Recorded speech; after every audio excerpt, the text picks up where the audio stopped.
நண்பர்கள் அனைவருக்கும் வணக்கம். திருக்குற்றால குறவஞ்சி இலக்கியத்தில் இடம்பெற்றுள்ள குறத்தி மலைவளம் கூறுதல் என்ற பகுதியின் விளக்கத்தினை மட்டும் இந்த பகுதியில் நாம் காண்போம். இதான் அந்த பாடல். இனி இந்த பாடலுடைய விளக்கத்தினை மட்டும் காண்போம். உயர்ந்த மலை, அந்த மலையில் ஆண் குரங்குகளும் பெண் குரங்குகளும் கொஞ்சி விளையாடி கொண்டு இருக்கின்றன.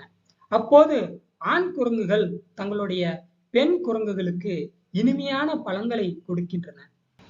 பெண் குரங்குகள் தவறி கீழே போடுகின்றன. அப்படி கீழே விழுகின்ற பழங்களாவது தங்களுக்கு கிடைக்காதா என தேவர்கள் வேண்டிக் கொள்ளும் அளவிற்கு வளமுள்ள மலை இந்த மலை. மேலும் அந்த மலையானது மிக உயர்ந்த மலையாக இருப்பதனால் அங்கு வாழக்கூடிய வேடர்கள் எல்லாம் வானத்தில் உள்ள தேவர்களை நேரடியாக பார்த்து இங்கே வாருங்கள் என அழைப்பர். அந்த உயர்ந்த மலையில் வானில் பறக்கும் சித்தர்கள் அவ்வப்போது வந்து உயிர் தரக்கூடிய காயசித்தி மூலிகைகளை வளர்த்து செல்வர். அந்த உயர்ந்த மலையில் தேன் கலந்த இனிய அருவியானது பாய்ந்தோடுகின்றது. அந்த அருவியின் அலையானது மேலெழும்பி சென்று வானம் முழுக்க வழிந்தோடுகின்றது. அதனால் வானத்தில் வரக்கூடிய சூரிய தேரின் குதிரை கால்களும் தேர் சக்கரமும் வழுக்கி விழுகின்றன.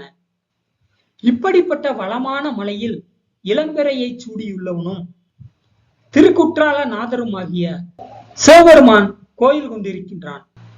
அவன் இருக்கக்கூடிய மலையே நாங்கள் வாழக்கூடிய திரிகூட மலையாகும் என குறத்தி தன்னுடைய மலைவளம் கூறுகின்ற பகுதியாக இந்த பாடல் அமைகின்றது. இந்த இனிமையான பாடலை மாணவர்கள் தேர்வில் எழுதி வெற்றி பெற என்னுடைய வாழ்த்துக்களை தெரிவித்துக் கொள்கின்றேன். நன்றி, வணக்கம்.